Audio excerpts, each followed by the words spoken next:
Akhir tahun, Presiden Prabowo Subianto kembali kunjungi daerah bencana. Presiden berencana akan bermalam sambut tahun baru dengan warga Aceh.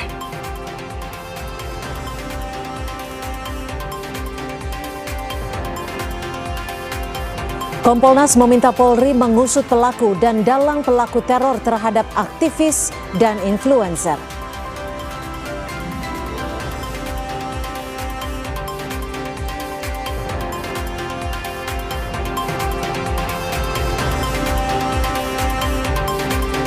Sambut Tahun Baru 2026, kawasan Sudirman Tamrin, Jakarta ditutup.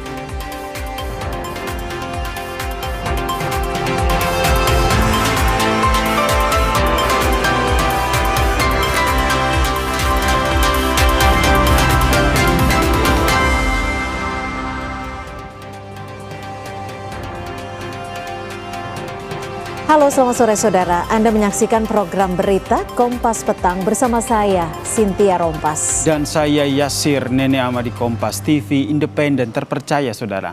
Informasi pertama kami awali dari kunjungan Presiden Prabowo Subianto ke lokasi bencana saudara. Di mana Presiden Prabowo Subianto kembali mengunjungi Sumatera Utara.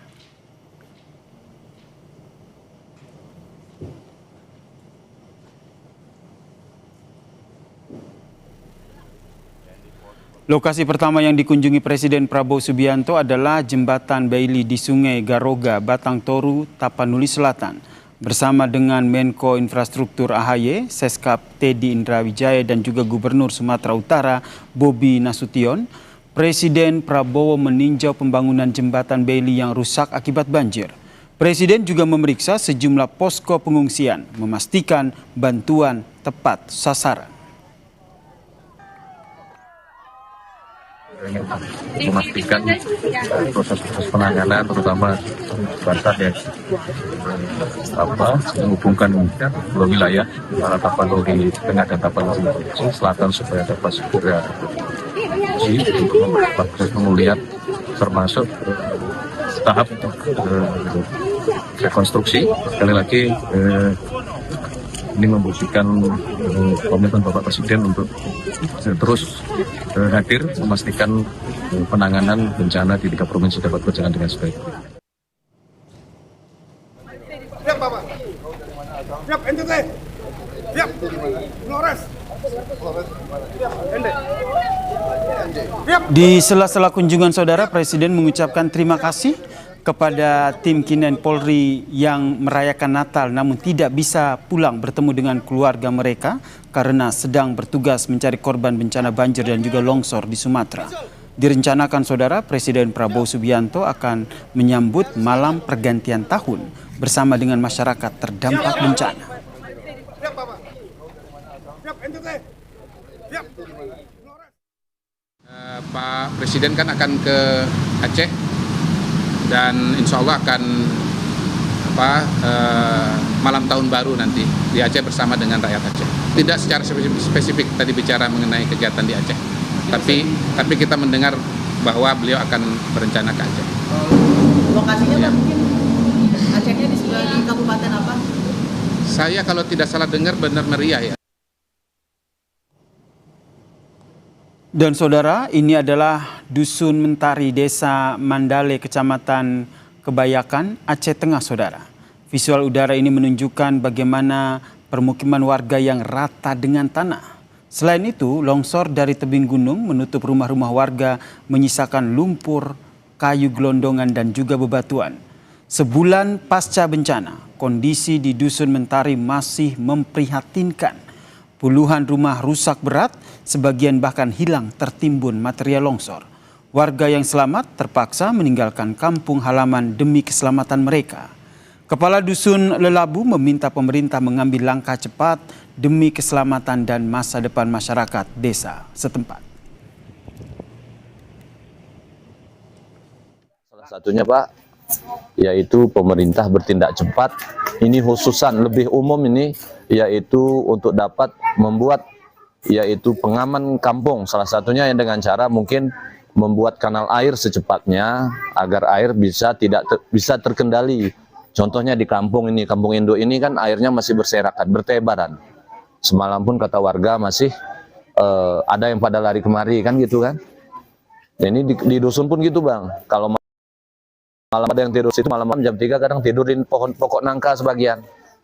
Nah, jadi harapan kami terbesar satunya ya kan perbaikan saluran air terutama sekali ini biar jangan datang hujan sedikit dia tergenang.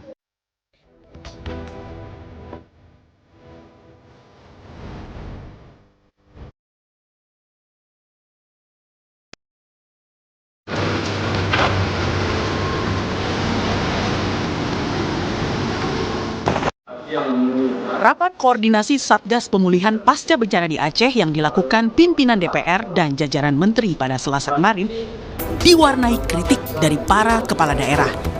Kritik yang cukup keras dan menyentuh datang dari Bupati Aceh Utara Ismail Jalil.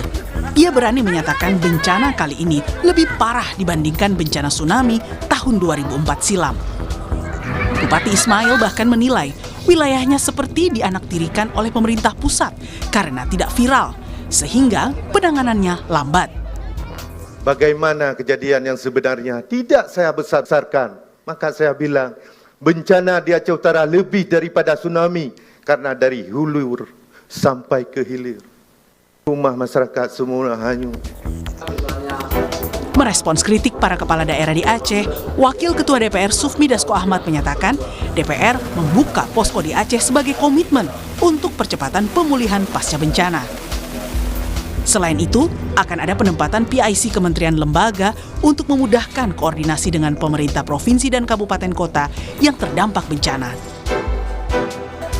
Koordinasi akan terus berlanjut dengan pemerintah daerah dan pemerintah pusat karena DPR itu membuat posko di sini Satgas Pemulihan Pasca Bencana yang kemudian ada satgasnya dan bergantian pimpinan DPR akan ngantor di Aceh untuk melakukan koordinasi secara intens.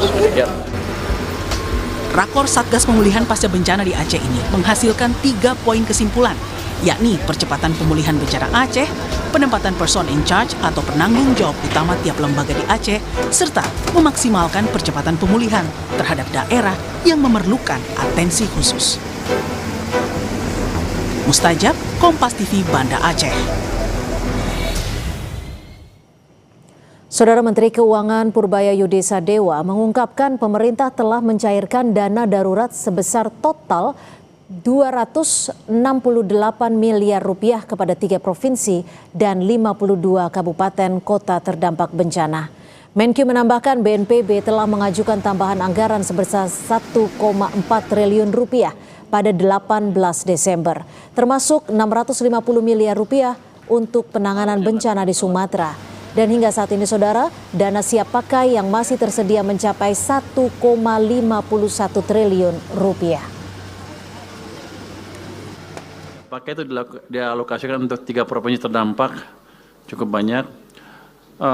Sudah berapa ratus miliar yang asli yang di anggaran asli BNPB-nya. Tapi mereka sudah minta tambahan ke kami 1,4 triliun rupiah. Ini masuk tanggal 18 Desember tahun ini. Ini untuk bencana Sumatera sebesar 650 miliar. Sebenarnya saya mengantisipasi lebih besar dari itu permintaan dari mereka. Tapi karena seperti itu permintaannya ya kita alokasikan sesuai dengan permintaan. Sekarang masih ada tersisa siap pakai 1,51 triliun, Pak. Lebih lengkap tentang kondisi di Aceh sebulan pasca bencana, sudah ada jurnalis Kompas TV Putra Perwira Lubih di Banda Aceh. Putra, apakah hingga saat ini sudah ada informasi Presiden akan pindah kemana saja dalam kunjungannya kali ini? Baik, Cynthia, memang dari informasi yang ada beberapa titik yang akan dikunjungi Presiden Prabowo untuk yang kunjungan yang untuk keempat kalinya ke Aceh saat ini. Cuma memang hingga siang tadi kita masih melihat sampai sekarang kita masih menunggu kedatangan Presiden Prabowo di Aceh, karena kalau dari jadwal yang sementara beredar yang kita dapat bahwa memang beberapa titik yang akan dikunjungin Presiden seperti ke Bener Meriah gitu, ke Aceh Tengah, Aceh Tamiang, itu beberapa 3 kabupaten yang rencana awal yang informasinya kita dapatkan bagian dari kunjungan dari Presiden Prabowo. Tapi lagi-lagi kita sampai saat ini masih menunggu rencana fixnya Presiden Prabowo untuk ke Aceh, karena dari Bener Meriah dan Aceh Tengah itu tidak secara langsung, tapi ada di mulai tadi malam itu ada kenaikan aktivitas kegempaan dan status Gunung Bernili Tolong itu. Kita nggak tahu apakah ini berhubungan langsung dengan kunjungan Presiden nantinya, Cynthia. Lalu kalau di Aceh sendiri, Putra, sebenarnya hingga saat ini bagaimana sih penanganan bencana di sini? Apakah memang setiap bantuan yang disalurkan pemerintah bisa dikatakan sudah mencukupi, atau memang masih ada beberapa keperluan yang dirasa warga belum terpenuhi? Baik, Cynthia, memang aliran bantuan itu cukup banyak masuk ke Aceh. Tinggal memang sebenarnya yang kita butuhkan untuk data yang cukup update, yang itu yang sebenarnya yang kita butuhkan, karena memang sebenarnya data ada di BNPB ya, di BPPA juga pada saat ini. Cuma memang ketika mungkin masyarakat luas mengakses datanya, ini mungkin yang jadi tantangannya gitu. Mungkin ada baiknya mungkin ada terobosan-terobosan yang lebih baik lagi untuk penyampaian data ini. Saya juga, apakah ini sistemnya real time atau apa, karena yang mungkin masyarakat juga akan menunggu kira-kira kebutuhan apa lagi yang dibutuhkan saudara-saudara di Aceh, gitu Cynthia. Iya Putra, kalau memang saat ini kan sudah lebih dari 1 bulan bencana yang terjadi di Sumatera, Aceh, dan juga di Sumatera Utara. Bukan lagi bantuan yang dibutuhkan warga hari ini, tapi bagaimana warga bisa kembali menata kehidupannya di masa yang akan datang. Bantuan untuk membangun rumah kembali. Apakah sudah ada catatan soal itu? Ini memang catatan yang sangat besar yang memang kita dibutuhkan. Masyarakat juga butuh realisasi, karena juga memang sudah sebulan lebih bencana ini terjadi. Tapi potret yang di lapangan dari tim liputan kita juga masih menyaksikan banyak memang titik-titik yang pekerjaan rumahnya sangat besar gitu. Mereka belum bisa membangun lagi rumahnya karena memang rumahnya sudah rata dengan tanah, dan juga seperti titik-titik di Pidi Jaya itu tumpukan lumpurnya masih banyak, titik-titik yang rumahnya juga tertimbun. Nah, ini memang jadi PR sangat besar ketika orkestrasi bencana yang saat ini yang kita butuhkan itu untuk bisa mengembalikan kondisi masyarakat seperti semula. Memang butuh proses, Cynthia, cuma kita masyarakat tetap menanti bagaimana realisasi implementasinya di lapangan, Cynthia. Dan mungkin nanti yang diharapkan adalah Presiden Prabowo Subianto bisa mendengar langsung apa kebutuhan warga di Aceh saat ini. Terima kasih Putra Perwira Lubis, jurnalis Kompas TV di Banda Aceh, Aceh. Selamat sore. Usai jeda, Saudara, Kompas Petang hadir dengan informasi sambut tahun baru 2026, kawasan Sudirman Tamrin, Jakarta ditutup.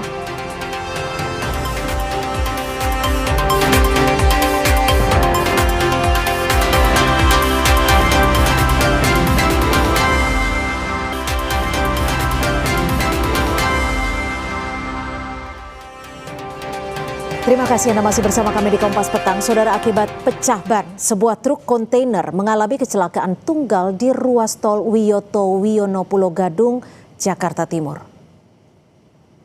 Selamat pagi, pantauan lalu lintas. terdapat kecelakaan di tol.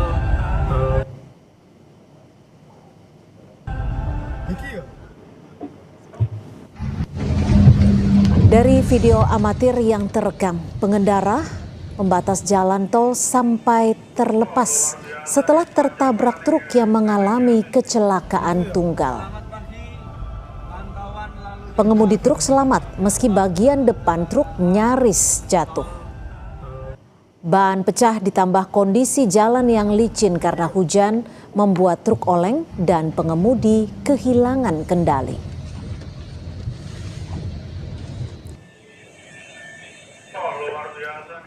Terlibat satu kendaraan jenis kontainer untuk data menyusul.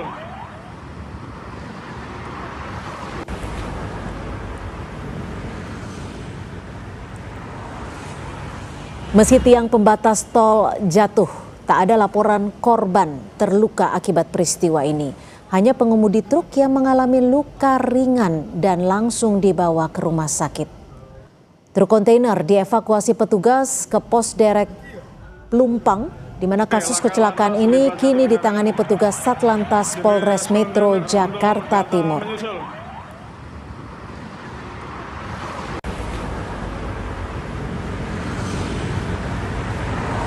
Mengalami pecah ban, kempes ban sehingga pengemudi hilang kendali, ditambah lagi situasi jalan licin sehingga menabrak pagar pembatas jalan sebelah kiri. Alhamdulillah kita sudah cek beberapa rumah sakit, memang ada serpihan dari beton, juga ada yang jatuh, tapi berdasarkan saksi-saksi tadi yang di TKP, kami tidak menemukan adanya orang yang terjatuh atau tertimpa barang yang jatuh dari atas. Yang juga jadi sorotan di Kompas Petang, Saudara, menyambut pergantian tahun kawasan Bundaran HI Jakarta Pusat dipercantik. Panggung utama telah disiapkan untuk menghibur warga Jakarta. Layak huni, efisien, dan berkelanjutan. Bundaran Hotel Indonesia terus dihias, Saudara, sebagai pusat perayaan syukur pergantian tahun di Jakarta. Total ada 8 titik perayaan yang disiapkan oleh Pemprov DKI Jakarta. Panggung utama telah siap, sejumlah musisi ternama akan tampil untuk memeriahkan perayaan pergantian tahun tengah malam nanti. Meski tanpa kembang api, tahun baru di Jakarta akan tetap semarak. Menyuburkan semangat komunal dan olahraga yang juga terbangun di Jakarta International Ballet, dan komunitas berpadu menjadi satu.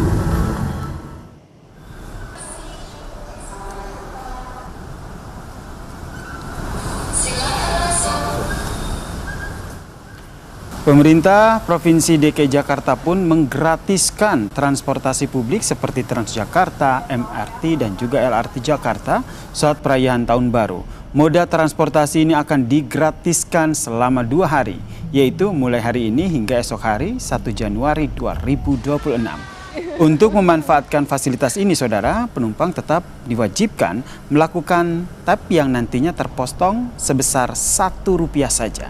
Warga Jakarta pun menyambut gembira fasilitas yang diberikan di hari pergantian tahun ini. Yuk.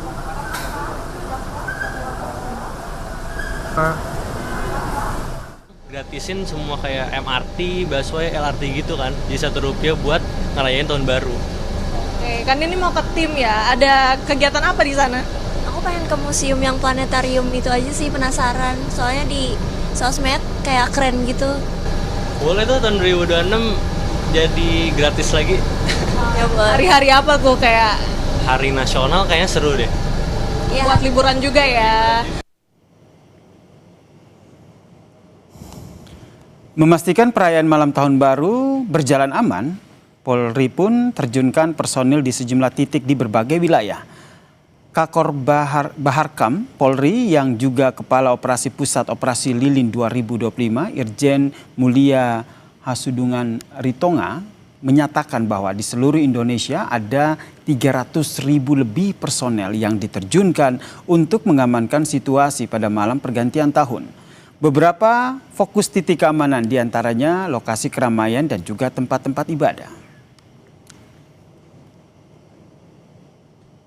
Sangat banyak titik-titik yang akan kita laksanakan pengamanan. Satu utama adalah pengamanan di gereja-gereja atau tempat-tempat lain di mana masyarakat yang akan melaksanakan, apakah itu disebut kebaktian atau misa atau doa bersama. Itu pasti kami yang jaga karena itu adalah kegiatan kami yang utama dalam operasi ini. Yang kedua, kami pasti akan menjaga tempat-tempat keramaian seperti yang kita lihat di belakang saya di seputaran Tamrin ini, dari jajaran Polda Metro dan jajaran Mabes Polri melaksanakan pengamanan di sini. Rekan-rekan semua dari seluruh Indonesia, lebih dari 312.000 kepolisian yang pada hari ini kita turunkan. Pengamanan pergantian tahun juga dilakukan oleh TNI, saudara. Dalam apel yang dipimpin Kastaf Kopdam Jaya Brigjen Zul Hadri di Monas, Jakarta, TNI akan melibatkan 3 matra, darat, laut, dan udara dengan kekuatan sekitar 5.000 personel. Sejumlah pasukan telah disiagakan di titik-titik strategis di wilayah DKI Jakarta dan sekitarnya sebagai bagian dari pengamanan rangkaian perayaan Natal hingga malam pergantian tahun 2026. Anda sebagai prajurit, mulai dari tingkat yang bawah sampai dengan atas, jangan. Sementara itu, saudara, malam pergantian tahun baru, jalur Puncak Bogor juga akan ditutup total selama 12 jam, mulai dari pukul 6 sore ini, saudara, dan baru akan dibuka kembali pada 1 Januari pukul 6 pagi. Saat malam pergantian tahun, dipastikan tidak diperkenankan ada kendaraan yang masuk ke Jalan Raya Puncak. Kebijakan Car Free Night dilakukan sebagai antisipasi kepadatan lalu lintas di jalur Puncak. Kendaraan yang menuju jalur Puncak akan dialihkan melalui Sukabumi atau Ciawi.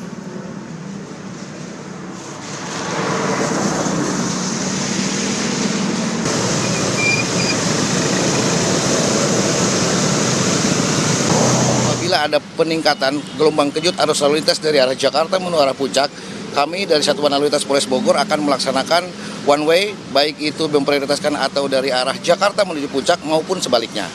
Untuk itu dihimbau kepada seluruh masyarakat yang akan melaksanakan malam tahun baru di jalur Puncak untuk datang sebelum pukul 18 titik bolong-bolong.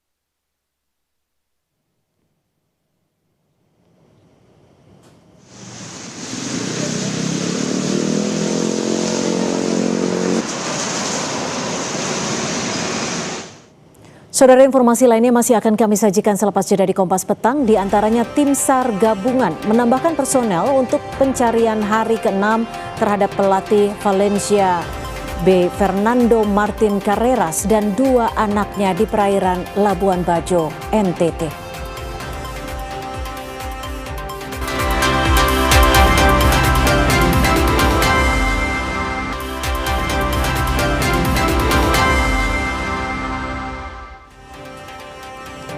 Terima kasih Anda masih menyaksikan Kompas Petang, saudara. Tim SAR gabungan menambahkan personel untuk pencarian pada hari ke-6 terhadap pelatih Valencia B, Fernando Martin Carreras, dan 2 anaknya di perairan Labuan Bajo, Nusa Tenggara Timur.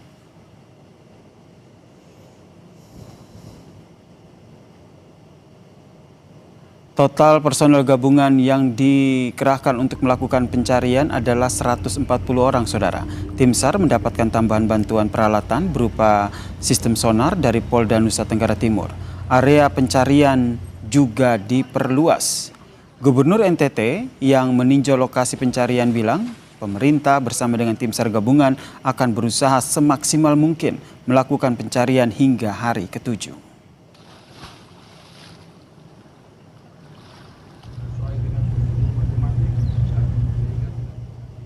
Necesito verlo. Necesito verlo. Necesito verlo. Es Lia. Es Lia. Es my data. Es Lia.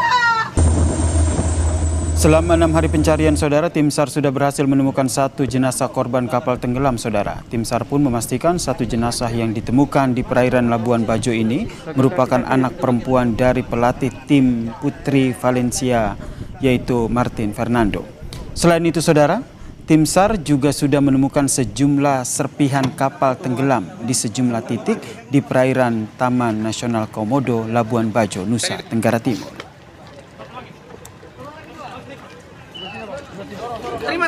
Terima. Anak yang sudah ditemukan jasadnya itu sekarang udah ada di dalam hati dia. Berharap yang lain bisa ditemukan. Tangis istri pelatih tim B wanita Los C, klub La Liga Valencia, Martin Carreras Fernando tak terbendung saat bertemu dengan Gubernur Nusa Tenggara Timur Manuel Melquiades Lackalena di Labuan Bajo, Nusa Tenggara Timur. Dalam tangisnya, Martin Carreras meminta tim SAR agar segera dapat menemukan suami dan 2 anaknya yang hingga kini masih jadi korban hilang di perairan Labuan Bajo. Hari ke-6, tim SAR gabungan melanjutkan pencarian 3 turis asal Spanyol, yakni pelatih tim B Valencia CF dan 2 anaknya yang tenggelam di perairan Tamalabuna Bajo, Nusa Tenggara Timur.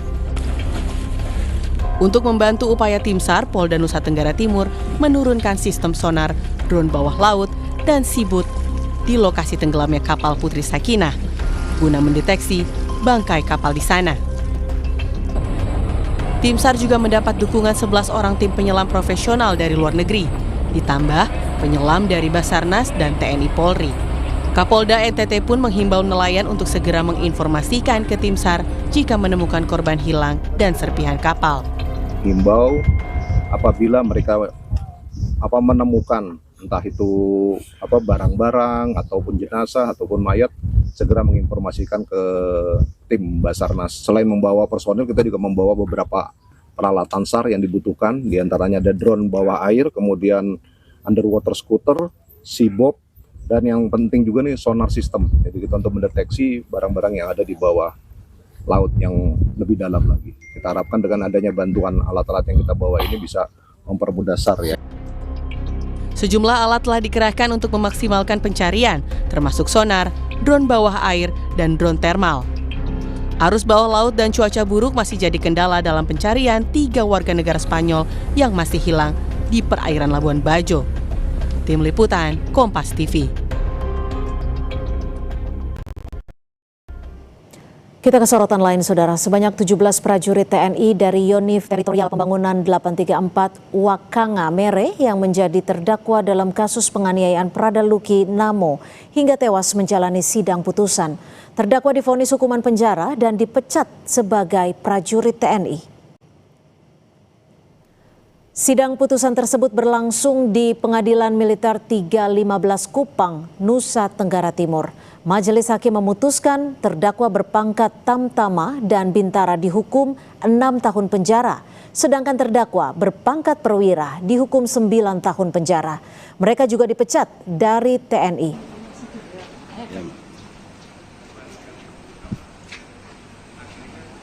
Terasa dan diakibatkan kesalahan melakukan tindak pidana yang dalam dinas dengan sengaja memukul seorang bawahan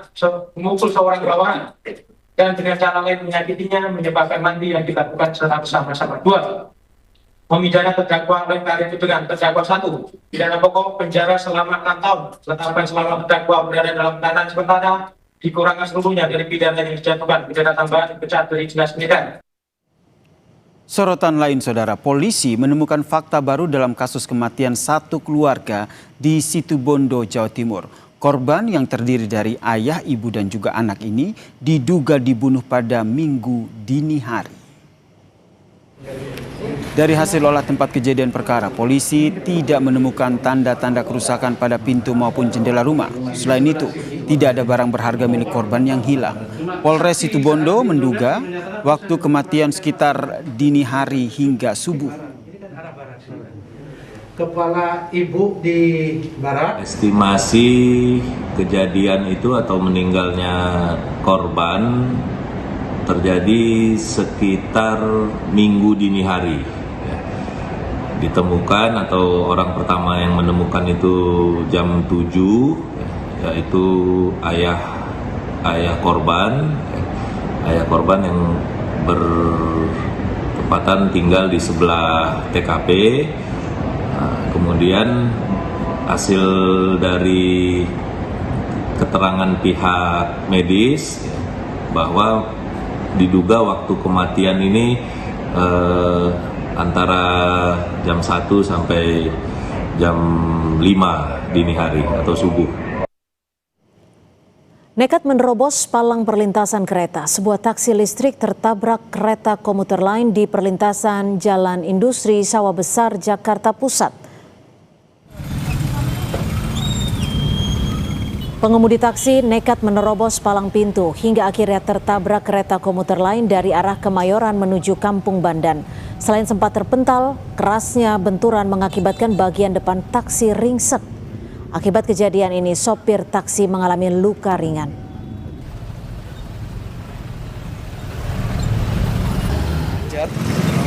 Cuma saya buru-buru mau ada keperluan. Nah itu pas banget kereta lagi bisa sudah ketutup bang palang atau gimana bang tadi? Palangnya udah ketutup tapi kereta pertama udah lewat. Saya pikir nggak ada kereta lagi. Jadi ada 2 kereta. Betul. Tapi cuma apa aja bang yang rusak ini? Ya itu aja depan. Ketabrak. Ketabrak tapi mental ke sini dia. Pagi bawa penumpang nggak bang? Enggak. Usai jeda, saudara, Kompas Petang hadir dengan informasi Kompolnas meminta Polri untuk mengusut pelaku dan dalang pelaku teror terhadap aktivis dan juga influencer.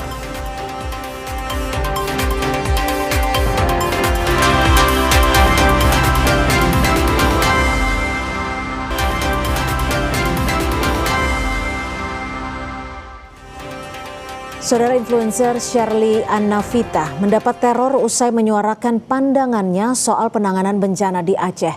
Shirley bahkan mengunggah bukti, diantaranya surat berisi ancaman.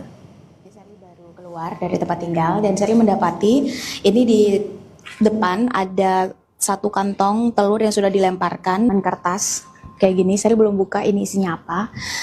Dan di depan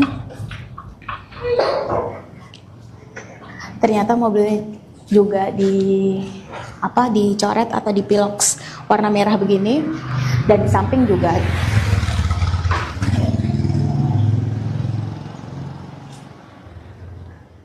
melalui akun Instagramnya, Shirley Annavita mengungkap teror yang terjadi pada dirinya. Ia menunjukkan benda-benda yang dikirim dalam teror itu, diantaranya telur busuk, surat yang berisi ancaman, hingga aksi vandalisme terhadap mobil pribadinya. Menurut Shirley, teror semakin bermunculan setelah dirinya buka suara mengenai kondisi warga Aceh yang terdampak bencana. Kayak gini, saya belum buka ini isinya apa. Dan di depan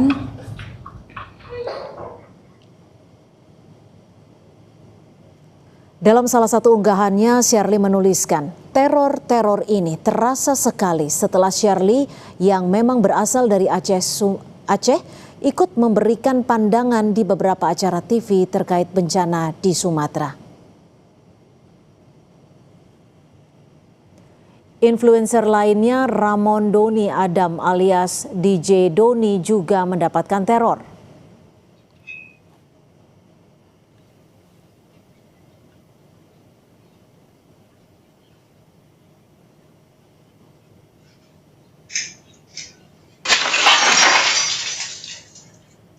Selain mendapat kiriman bangkai hewan, rumah Doni dilempari bom molotov oleh orang tak dikenal. Dari rekaman CCTV, bom molotov itu dilempar 2 orang yang menggunakan masker.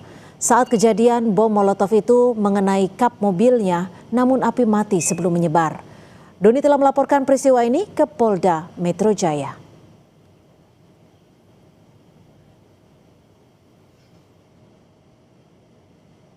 Sementara itu, saudara, teror juga dilakukan di rumah manajer kampanye iklim dan energi Greenpeace Indonesia, Iqbal Damanik.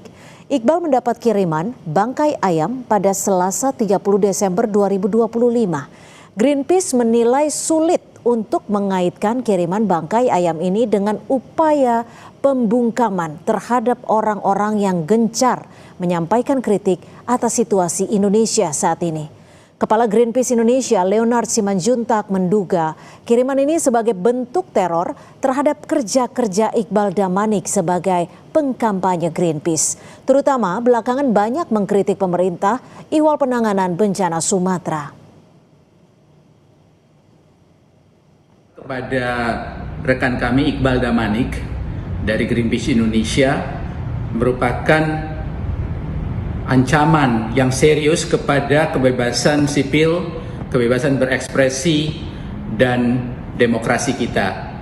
Dengan pesan yang mengancam tersebut karena kekritisannya terhadap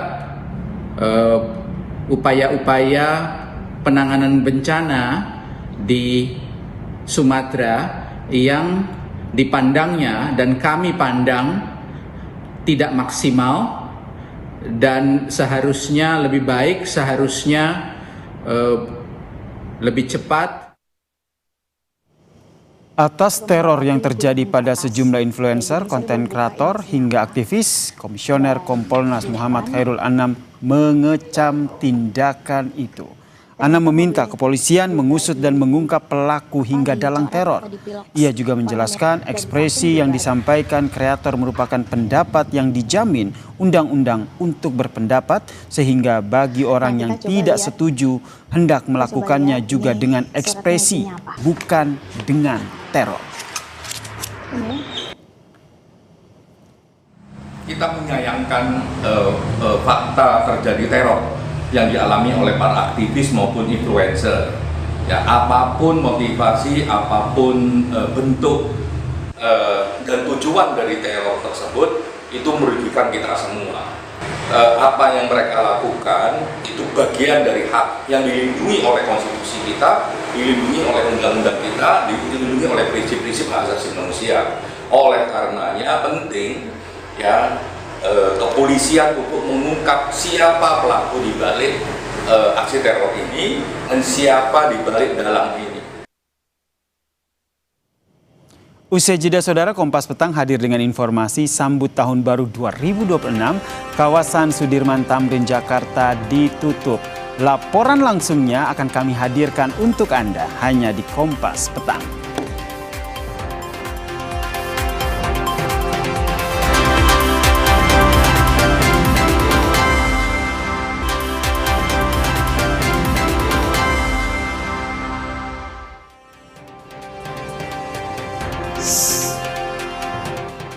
Saudara, menyambut pergantian tahun, kawasan Bundaran HI Jakarta Pusat dipercantik. Panggung utama telah disiapkan untuk menghibur warga. Bundaran HI terus dihias sebagai pusat perayaan syukur pergantian tahun di Jakarta. Total ada 8 titik perayaan disiapkan Pemprov DKI Jakarta. Panggung utama telah siap, sejumlah musisi ternama akan tampil untuk memeriahkan perayaan pergantian tahun tengah malam nanti. Meski tanpa pesta kembang api, tahun baru di Jakarta akan tetap semarak. Wakil Gubernur DKI Rano Karno bilang akan ada 6 lokasi doa bersama yang masing-masing diisi menurut keyakinan yang berbeda.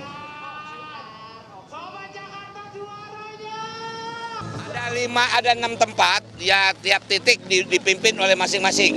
Di sini Muslim, kemudian di Sarina beda-beda, artinya supaya ada perwakilan. Ya, tapi ya nggak bisa kita antisipasi cuaca. Makanya kita berdoa, kita berharap mudah-mudahan hujan tidak mengganggu jalannya acara. Tapi ini menjadi bukan kekuasaan kita. Jadi sekali lagi, kalau persiapan ini udah mungkin 90% udah siap gitu. Seiring diberlakukannya malam bebas kendaraan bermotor atau Car Free Night untuk kawasan Sudirman Tamrin, Jakarta di malam pergantian tahun, Polda Metro Jaya mengimbau warga untuk menggunakan transportasi publik. Sementara untuk kendaraan pribadi telah disediakan kantong-kantong parkir seperti di GBK dan Monas. Kendaraan yang bisa memasuki kawasan Sudirman Tamrin hanya tim medis dan damkar. Kawasan ini akan mulai ditutup untuk kendaraan pada pukul 18.00 waktu Indonesia Barat dan akan dibuka kembali pada pukul 02.00 dini hari keesokan hari. Parkir yang bisa digunakan seperti di Jalan Sudirman itu ada di GBK, kemudian juga di sekitaran Monas ada IRTI, kemudian beberapa titik lain yang memang bisa digunakan ataupun lazim digunakan pada saat masyarakat melaksanakan Car Free Day di hari Minggu. Yang nanti akan diizinkan masuk ke Jalan Sudirman Tamrin hanya teman-teman dari tim medis, ya, mobil ambulan, mobil damkar. Jelang malam pergantian tahun, kawasan Malioboro, Yogyakarta dipadati wisatawan.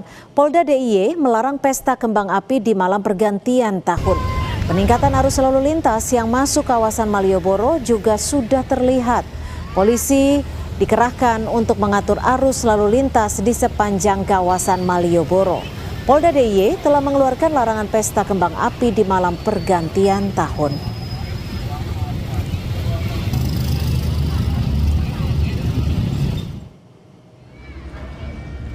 Menyambut pergantian tahun, Candi Prambanan menggelar event tahunan yakni Suara Prambanan. Konser musik ini menghadirkan penampilan sejumlah musisi seperti Denny Caknan, Texni, dan Naikila. Siang ini persiapan terlihat di Kompleks Candi Prambanan. Panggung konser hingga zona makanan mulai disiapkan menyambut kedatangan penonton. Tahun ini konser Suara Prambanan memasuki tahun ketiga. Konser musik ini juga menawarkan pengalaman perayaan Tahun Baru di Kompleks Candi.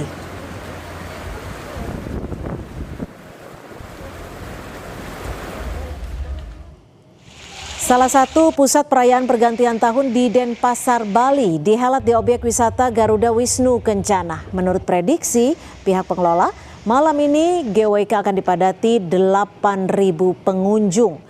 Meningkat lebih dari 100% di hari biasanya yang hanya sekitar 3.000 pengunjung.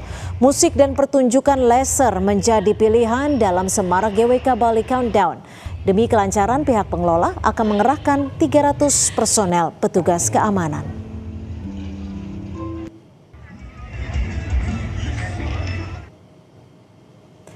Melihat suasana jelang perayaan pergantian tahun di Bundaran HI Jakarta dan Bali, kita tanyakan langsung kepada jurnalis Kompas TV Niko Anggriawan dan juru kamera Andika Pratama di kawasan HI Jakarta, dan juga Desi Indah Lestari dan juru kamera Jipayana di kawasan Denpasar, Bali. Saya akan ke Jakarta terlebih dahulu. Niko, seperti apa persiapan di Bundaran Hotel Indonesia Jakarta, Niko? Tampaknya di belakang Anda sudah terlihat persiapannya begitu mendekati acara ya?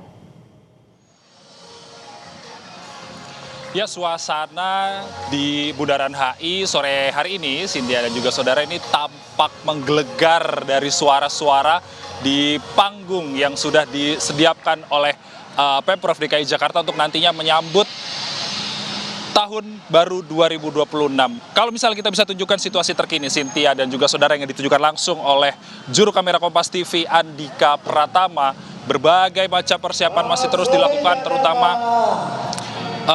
cek sound seperti itu. Kita bisa lihat ada beberapa musisi lokal yang pada sore hari ini tampil untuk menghibur masyarakat yang mulai berdatangan hadir di Bundaran HI untuk merayakan malam Tahun Baru.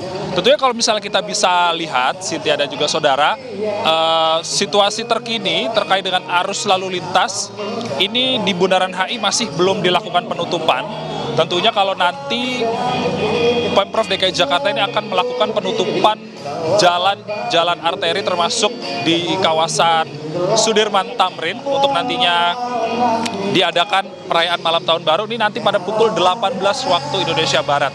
Itu ya, ada beberapa penyesuaian seperti penyesuaian rute operasional Transjakarta yang bersinggungan dengan jalan yang ditutup. Ini nantinya rute-rute atau jalan-jalan Transjakarta tersebut, operasional Transjakarta, akan dialihkan ke jalur-jalur yang lain yang lebih sesuai dengan tujuan dari Transjakarta tersebut. Lalu kemudian ada sekitar 33 ruas jalan yang nantinya akan ditutup pukul 18 dan warga diimbau untuk menggunakan transportasi umum seperti LRT, lalu kemudian ada MRT, Transjakarta, yang mana kendaraan atau transportasi umum tersebut nantinya akan beroperasi hingga pukul 2 waktu Indonesia Barat. Dan sekarang visual yang ditunjukkan oleh juru kamera Kompas TV Andika Pratama ini menunjukkan situasi terkini arus lalu lintas dari arah Sarinah atau dari arah Tamrin menuju ke arah Bundaran HI. Ini masih terlihat ada pagar, Cynthia dan juga saudara. Tentunya nanti setelah pukul 18 waktu Indonesia Barat, pagar tersebut akan dibuka untuk nantinya masyarakat bisa lebih leluasa bersama-sama merayakan malam tahun baru di Bundaran HI Jakarta. Dan kemudian selain itu ada beberapa hiburan yang nantinya akan digelar oleh Pemprov DKI Jakarta. Ada penampilan sejumlah musisi seperti ada The Massive, lalu kemudian ada Nmes, ada Mario Jola, kemudian ada band favoritnya penggemar Persija Jakarta, yakni Gondal Gandul. Ini nanti juga akan hadir menghibur kita semua yang ada di Bundaran HI. Kemudian selain ada hiburan, Cynthia dan juga saudara, tentunya untuk menghormati saudara-saudara kita yang terdampak bencana banjir bandang di Sumatera, tentunya Pemprov DKI tidak memperbolehkan kembang api untuk merayakan malam tahun baru, namun nanti akan diganti oleh pertunjukan sinar lampu dan juga drone show yang akan menggantikan kembang api, nantinya juga turut memeriahkan malam tahun baru pada hari ini. Dan kemudian itu juga, selain itu nanti juga ada doa bersama yang rencananya dari 8 panggung yang disiapkan di Sudirman hingga Tamrin. Nanti ada 6 lokasi yang tentunya akan dilakukan doa bersama dengan lintas agama, dengan agama-agama berbeda. Tentu kalau misalnya tadi berdasarkan pernyataan Wakil Gubernur DKI Rano Karno, di Bundaran HI ini nanti akan digelar muhasabah dan juga doa bersama yang dikhususkan untuk mereka yang beragama Islam, tentunya untuk saudara-saudara kita di Sumatera. Dan tidak hanya itu, Pemprov DKI juga menggelar donasi, tentunya nanti akan langsung diberikan kepada korban bencana Sumatera. Untuk sementara demikian, Cynthia. Ya, Niko, jika memang sudah akan dibebaskan dari kendaraan di kawasan Sudirman Tamrin, bagaimana dengan kantong-kantong parkir? Jika tadi sudah disebutkan ada IRTI, ada juga di kawasan GBK, di mana lagi kantong parkir yang sudah disiapkan?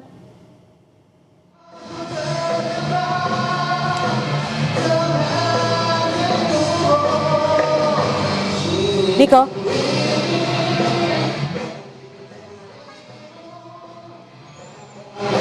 Maaf tidak terdengar, Cynthia. Ya, terkait dengan kantong parkir, jika memang sudah dibebaskan dari kendaraan, di kantong-kantong parkir ini disiapkan di mana saja selain GBK dan kawasan Monas IRTI? Ya, kalau misalnya terkait dengan kantong parkir, Cynthia dan juga saudara, ini ada beberapa perkantoran yang tentunya berdasarkan keterangan dari Kepala Dinas Perhubungan DKI Jakarta, ada beberapa perkantoran yang nantinya bisa digunakan masyarakat untuk memarkirkan kendaraannya, untuk mereka nanti bisa merayakan tahun baru di 8 panggung yang tersebar di Jalan Sudirman Tamrin.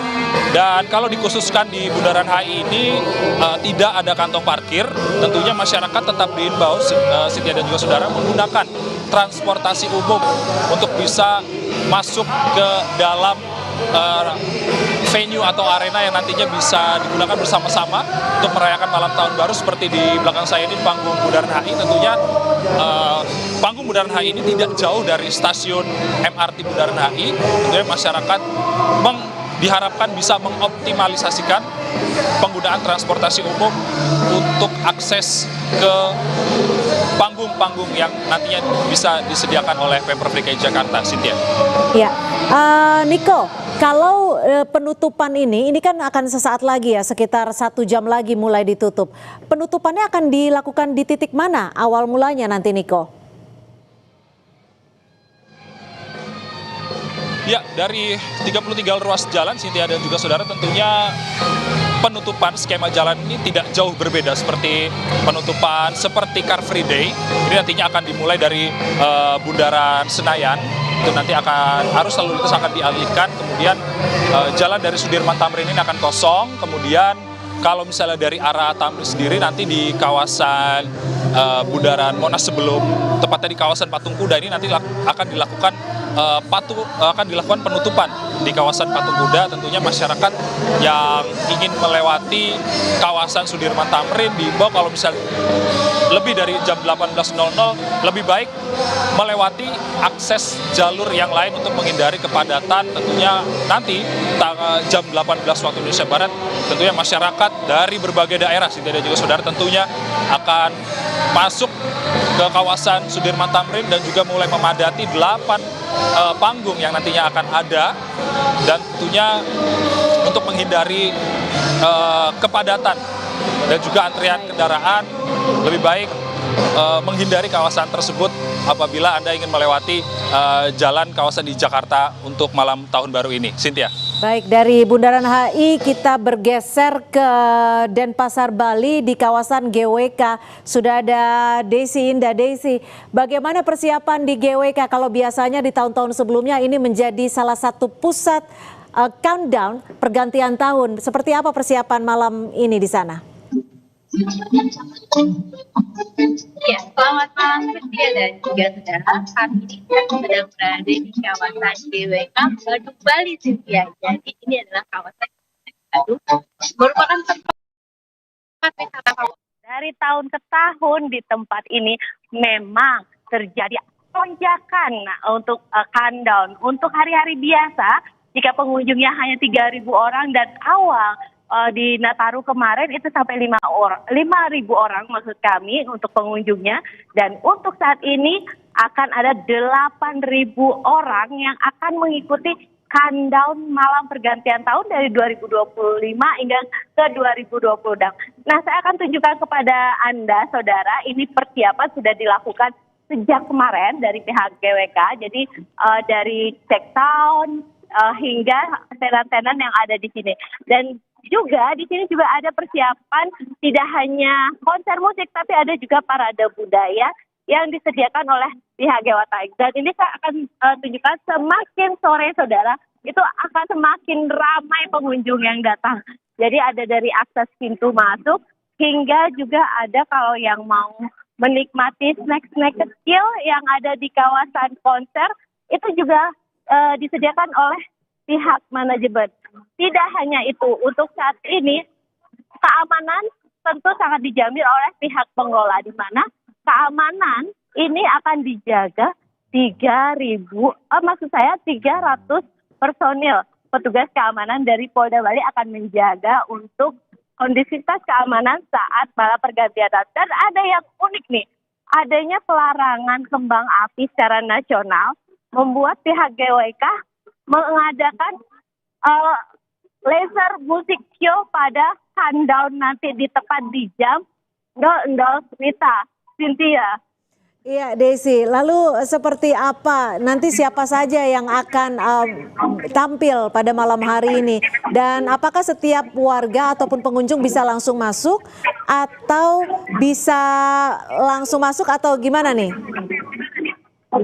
Ya, Cynthia, untuk dapat menikmati malam pergantian tahun di Garuda Wisnu Kencana ini memang ada tiket khusus yang diberlakukan untuk pengunjung. Dan siapa ini yang akan hadir? Nah, ini dia yang ditunggu-tunggu.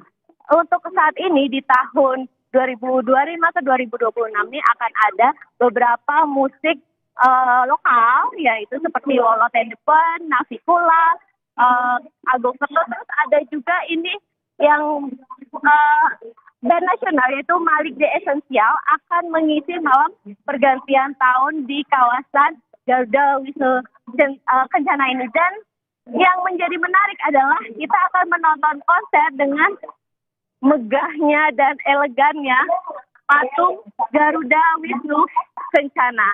Nah, di mana nanti patung itu juga akan kena laser, jadi akan semakin membuat semarak malam pergantian tahun. Cynthia. Baik, terima kasih atas laporan Anda. Desi Indah melaporkan langsung dari Badung, Bali, dan juga Niko Anggriawan melaporkan langsung dari kawasan Hotel Indonesia, Jakarta. Selamat bertugas kembali teman-teman, selamat merayakan malam tahun baru. Terima kasih.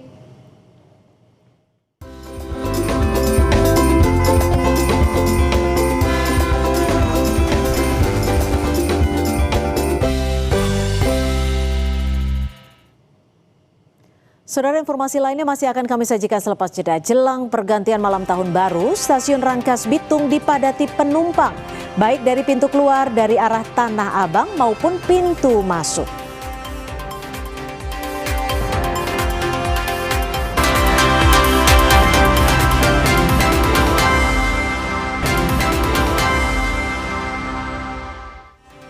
Kembali lagi di Kompas Petang. Saudara, jelang pergantian malam tahun baru, stasiun Rangkas Bitung ramai dipadati penumpang, baik dari pintu keluar dari arah Tanah Abang maupun pintu masuk. Para penumpang komuter lain atau KRL dari arah Tanah Abang ini didominasi dari daerah Jabodetabek menuju daerah Lebak dan sekitarnya. Nampak sejumlah penumpang membawa barang untuk bekal persiapan malam tahun baru bersama keluarga. Salah satu penumpang mengaku rela berdesak-desakan dan berdiri di dalam gerbong KRL untuk dapat menikmati malam tahun baru bersama keluarga di Serang. Selama sepekan terakhir jelang tahun baru, jumlah pengguna KRL dari arah Tanah Abang menuju Rangkas Bitung tercatat 121.681 penumpang.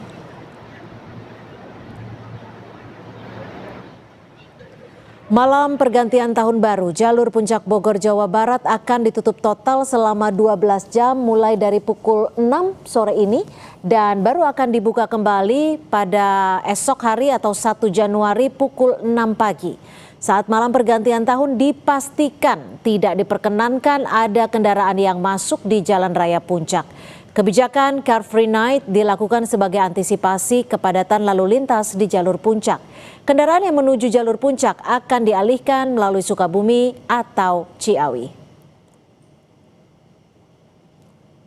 Apabila ada peningkatan gelombang kejut arus lalu lintas dari arah Jakarta menuju arah Puncak, kami dari Satuan Lalu Lintas Polres Bogor akan melaksanakan one way, baik itu memprioritaskan atau dari arah Jakarta menuju Puncak maupun sebaliknya. Untuk itu dihimbau kepada seluruh masyarakat yang akan melaksanakan malam tahun baru di jalur Puncak untuk datang sebelum pukul 18 bolong-bolong. Informasi terkini jelang penutupan kendaraan di jalur Puncak Bogor kita tanyakan ke jurnalis Kompas TV. Sudah ada Medina Andas dan juru kamera Febri James. Medina, seperti apa persiapan jelang penutupan jalur di kawasan Puncak ini? Karena kalau kita tahu laporannya adalah pukul 18.00 waktu Indonesia Barat akan mulai ditutup.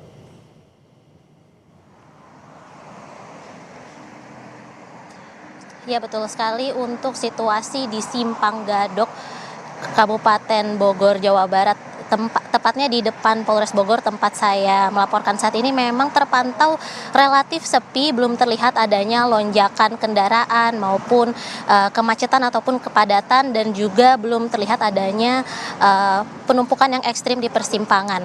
Juru kamera Febri James akan memperlihatkan visualnya kepada Anda.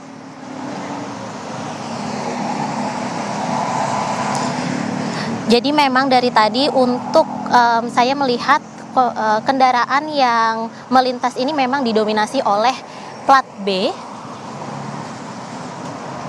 Dan memang untuk mengantisipasi kepadatan arus lalu lintas di jalur Puncak, dari pihak kepolisian ini akan memberlakukan rekayasa lalu lintas pada malam tahun baru, yakni Car Free Night atau CFN di jalur Puncak yang akan mulai diterapkan pada pukul 18 waktu Indonesia Barat hingga Kamis besok 1 Januari 2026 pukul 6 waktu Indonesia Barat pagi besok. Namun pada pukul 18 nanti baru akan dimulai persiapannya saja. Untuk pembatasan kendaraannya sendiri baru diberlakukan secara khusus pada pukul 21 waktu Indonesia Barat, dan untuk kendaraan roda 4 dan sedangkan untuk kendaraan roda 2 akan mulai diberlakukan pada pukul 10 waktu Indonesia Barat, sehingga jalur Puncak akan benar-benar bebas kendaraan mulai pukul 10 malam nanti. Dan untuk Car Free Night nanti akan diberlakukan mulai dari 3 titik, yakni titik 1 Bandung, lalu titik dekat gerbang tol exit Ciawi, dan titik dari arah Cianjur. Dan informasi yang kami dapatkan dari pihak kepolisian juga untuk kepadatan arus yang terjadi saat ini sudah mulai terjadi di sepanjang jalur raya Puncak, yakni ada di Simpang Pasir Muncang. Kemudian ada juga di Simpang Megamendung yang dimana ini terjadi dikarenakan adanya penyempitan dari 4 jalur, kemudian juga di sekitar pasar Cisarua dikarenakan adanya aktivitas pasar. Kembali ke Anda. Ya, Medina, lalu apakah mekanisme Car Free Night ini juga akan berlaku untuk roda 2 atau hanya roda 4, Medina?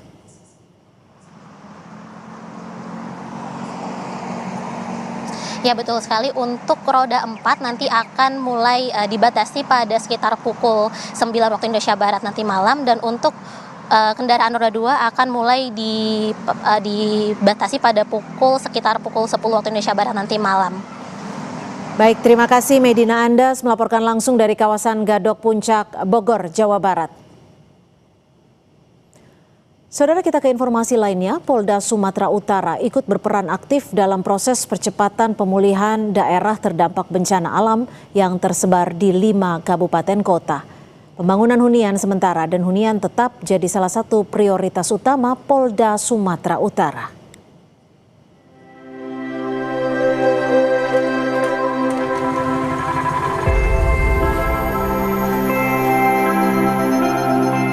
Pembangunan hunian sementara dan hunian tetap, serta pembersihan sekolah dan jalan-jalan terdampak menjadi prioritas utama Polda Sumatera Utara dalam proses percepatan pemulihan daerah terdampak bencana alam yang tersebar di 5 kabupaten kota. Kapolda Sumatera Utara Irjen Wisnu Hermawan Februanto bilang, sejak pertama kali bencana alam terjadi di 5 kabupaten kota di Sumatera Utara, pihaknya langsung bergerak ke lokasi-lokasi terdampak. 1 bulan lebih pasca bencana terjadi, Polda Sumatera Utara kini juga ikut berperan aktif dalam proses pembangunan hunian tetap dan hunian sementara bagi para korban, membuka akses jalan terkhusus yang menuju ke sekolah, serta pembersihan bangunan sekolah dari material lumpur sehingga dapat digunakan kembali. Sekarang ke depan adalah bagaimana membuat rumah hunian sementara dan rumah hunian tetap. Jadi sekarang ini Pak Bupati-bupatinya lagi mencari tanahnya untuk bisa dibangun hunian tetap atau hunian sementara. Dan terkait dengan jalan-jalannya, sekarang jalannya semua sudah mulai dirapikan dengan alat berat. Ya. Di sini sudah masuk. Kemudian terkait juga dengan sekolah-sekolah pendidikan, jawab kalian sekolah-sekolahnya, saya melihat sendiri bagaimana tentara dan polisi membersihkan sekolah-sekolah. Selain pembangunan infrastruktur, Polri juga aktif memberikan trauma healing dan pengajaran gratis untuk anak-anak penyintas bencana. Polri juga memberikan layanan pemeriksaan kesehatan gratis dengan memprioritaskan kaum rentan, lansia, dan anak-anak diutamakan untuk diberikan pemeriksaan kesehatan secara gratis. Beragam kegiatan ini merupakan bagian dari rangkaian upaya Polri dalam mendukung pemulihan pasca bencana. Tim Liputan, Kompas TV. Dan saudara, kami masih akan kembali dengan informasi lainnya. Tetap di Kompas Petang.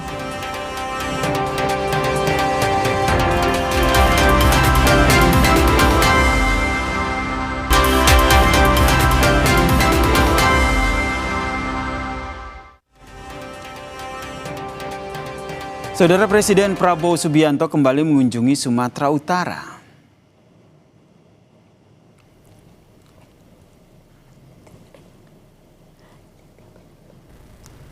Lokasi pertama yang dikunjungi Presiden Prabowo Subianto adalah Jembatan Bailey di Sungai Garoga, Batang Toru, Tapanuli Selatan. Bersama dengan Menko Infrastruktur AHY, Seskap Teddy Indrawijaya dan juga Gubernur Sumatera Utara Bobi Nasution, Presiden meninjau pembangunan Jembatan Bailey yang sempat rusak akibat banjir. Presiden juga memeriksa sejumlah posko pengungsian untuk memastikan bantuan tepat sasaran.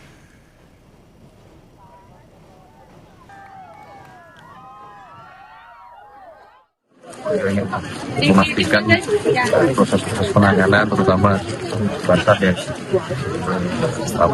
menghubungkan dua wilayah antara Tapanuli Tengah dan Tapanuli Selatan supaya dapat segera untuk pemulihan termasuk tahap rekonstruksi.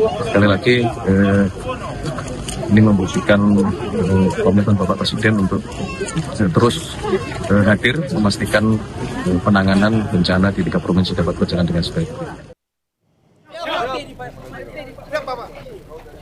Siap, NTT. Siap. Flores. Siap. Siap. Siap. Di sela-sela kunjungan, Presiden Prabowo Subianto mengucapkan terima kasih kepada tim K9 Polri yang merayakan Natal namun tidak bisa pulang bertemu dengan keluarga mereka karena sedang bertugas mencari korban bencana banjir dan longsor di Sumatera. Direncanakan saudara, Presiden akan menyambut malam pergantian tahun bersama dengan masyarakat terdampak bencana. Siap, NTT. Siap. Flores. Presiden kan akan ke Aceh dan insya Allah akan malam tahun baru nanti di Aceh bersama dengan rakyat Aceh. Tidak secara spesifik tadi bicara mengenai kegiatan di Aceh, tapi kita mendengar bahwa beliau akan berencana ke Aceh. Lokasinya Pak mungkin Acehnya di kabupaten apa? Saya kalau tidak salah dengar Bener Meriah ya.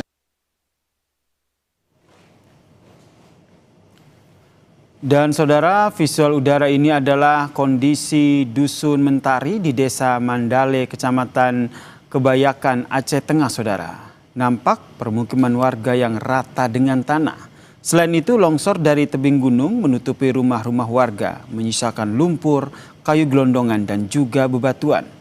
Sebulan pasca bencana, kondisi di Dusun Mentari masih memprihatinkan. Puluhan rumah rusak berat, sebagian bahkan hilang tertimbun material longsor. Warga yang selamat terpaksa meninggalkan kampung halaman mereka demi keselamatan. Kepala Dusun Lelabu meminta pemerintah mengambil langkah cepat demi keselamatan dan masa depan masyarakat desa setempat.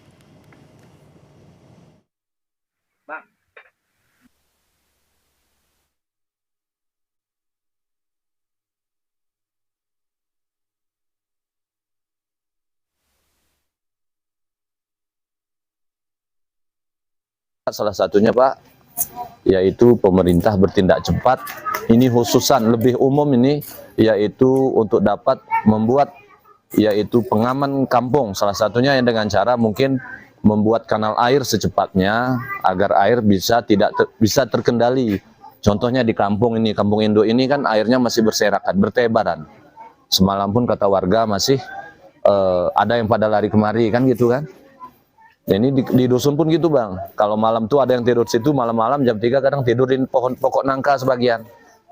Nah, jadi harapan kami yang terbesar salah satunya ya kan perbaikan saluran air, terutama sekali ini biar jangan datang hujan sedikit dia tergenang. Dan saudara, informasi tadi sekaligus menutup perjumpaan kita di Kompas Petang hari ini. Saya Yasir Nenek Ama. Dan saya Cynthia Rompas. Terima kasih, sampai jumpa.